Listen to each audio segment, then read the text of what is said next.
Hello everyone, কি খবৰ আপোনালোকৰ যেহেতু মোৰ ট্ৰেইনিংও কমপ্লিট হৈ গ'ল আৰু সেই হেতুকে মই অসমলৈ আকৌ আহিলো আৰু আহিয়ে দেখিছেনে মই আছো বৰ্তমান অৰুণাচলৰ ডাম্বুকত এটা সাইডত আহিছিলো যেহেতু সানি মেচিনৰ ইঞ্জিনৰ প্ৰবলেম দি আছিল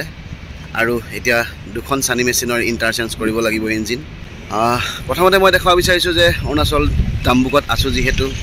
ডাম্বুকত আছো যেনেকৈ NSPCয়ে গেৰুকামুখ NSPC যেনেকৈ জলবিদ্যুৎ প্ৰকল্প তৈয়াৰ কৰিছিল ইয়াতো জলবিদ্যুৎ প্ৰকল্প তৈয়াৰ কৰিবৰ কাৰণে ডেম বনাই থোৱা হৈছে এইবিলাক টানেল বিলাক মোৰ বেক সাইডে দেখিছে আপোনালোকে সো তাৰ অকনমান ভিডিও মই আপোনালোকক দেখাই দিব বিচাৰিছো আপোনালোকে মোৰ ভিডিওটো হেকলৈকে চাই থাকক এয়া দেখিছে বন্ধুসকল ইয়াত 5-6টা ডেম বনাইছে টানেল আৰু ওপৰৰ পাহাৰখন গোটেইখন খহাই মেলি সমান কৰি দিব লাগিব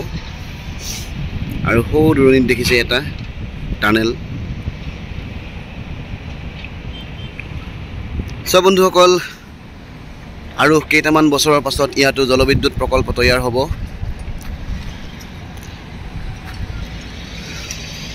আৰু ইয়াৰ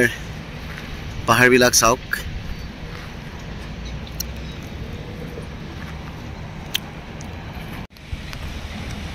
আৰু এইফালে দেখিছে এখন নদী বৈ গৈছে যিখন দিবাং ভেলী নদী হয়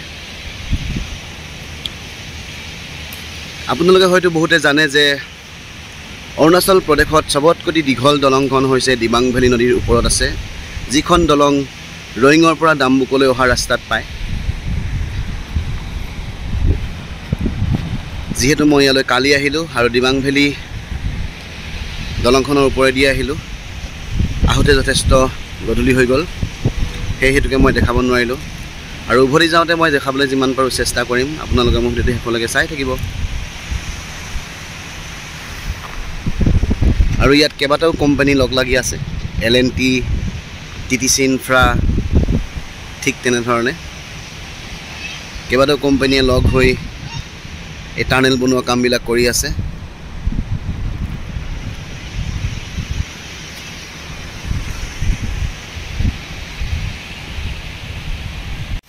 বন্ধুসকল ইতিমধ্যে আমাৰ কাম চলি আছে ফাইনালি দুটা ইঞ্জিন ডিসমেন্টেল কৰি দিলো সানিৰ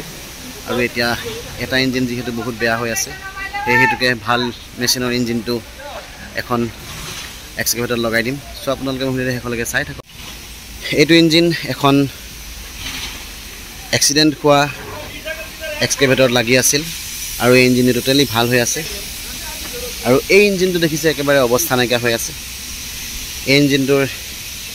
এটো FIV পাম্প হয় এই পাম্পটো খুলি কেনে এইটো ইঞ্জিনত লগাই দিম ভাল ইঞ্জিনটোত আৰু এখন আছে সানি এক্সকেভেটৰ ফকলেণ্ড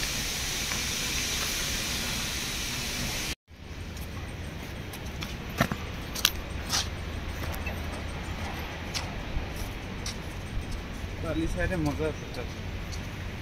झरना दुनिया में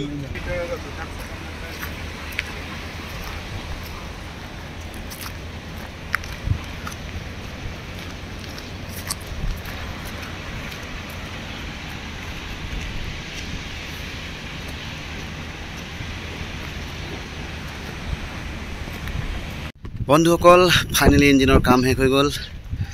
আৰু এতিয়া ইঞ্জিনটো স্টাৰ্ট কৰি মেলি চালো ধুনীয়াকৈ হৈ গ'ল আৰু ডাম্বুকৰ কাম ইমানতে শেষ হ'লগে আৰু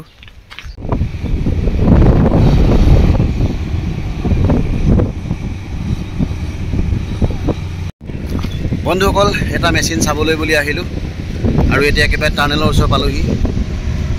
এইবোৰ দেখিছে টানেল বনাই আছে যেহেতু আৰু এটা মেচিনটোৰ কাম কৰি গুচি যাম সো মেচিনটো কাম কৰিবলৈ বেছি সময় নালাগে জাস্ট লোড লোৱা নাই বুলি কৈছে অকমান চাই দিব লাগিব আৰু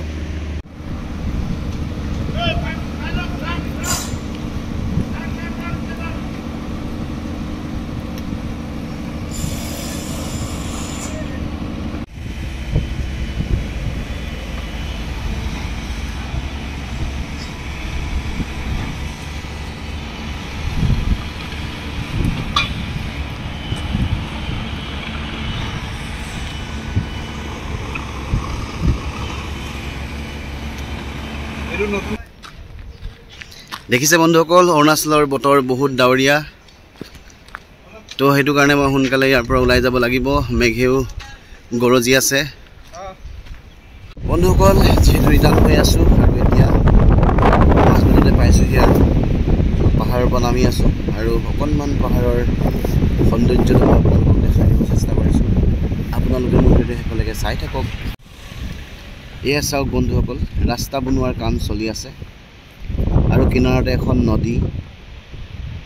আৰু পাহাৰখন এয়াই হৈছে অৰুণাচলৰ এক প্ৰাকৃতিক সৌন্দৰ্য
বন্ধুসকল পাহাৰৰ পৰা নামি আহিলোঁ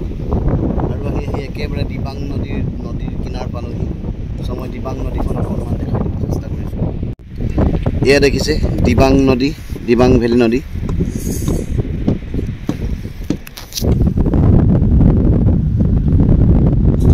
পাহাৰৰ পৰা বৈ আহিছে দিবাং ভেলী নদীখন ভৈয়ামলৈ গতি কৰিছে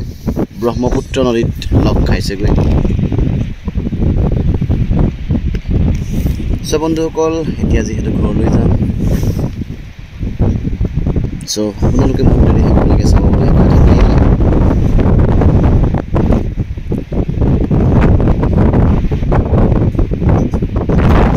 আৰু ভিডিঅ'টো চাই যদি ভাল পায় তেনেহ'লে like comment share and subscribe কৰিবলৈ নাপাহৰিব বন্ধুসকল মই আপোনালোকক জনাইছিলোঁ যে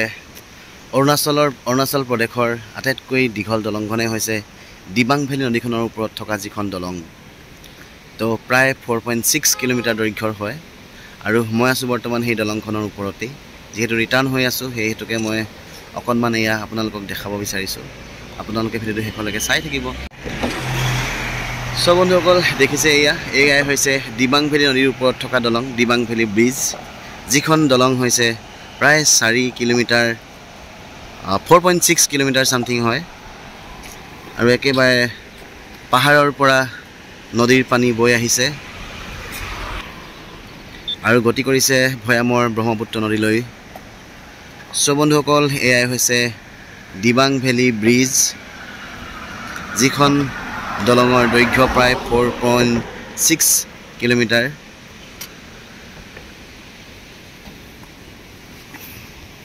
এই দেখিছে দূৰণিৰ পাহাৰ জিলিকি আছে আৰু আজি বতৰটো যথেষ্ট ডাৱৰীয়া হৈ আছে, দেখিছে আপোনালোকে।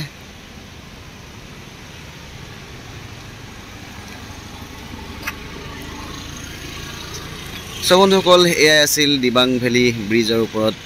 কিছু মুহূৰ্ত।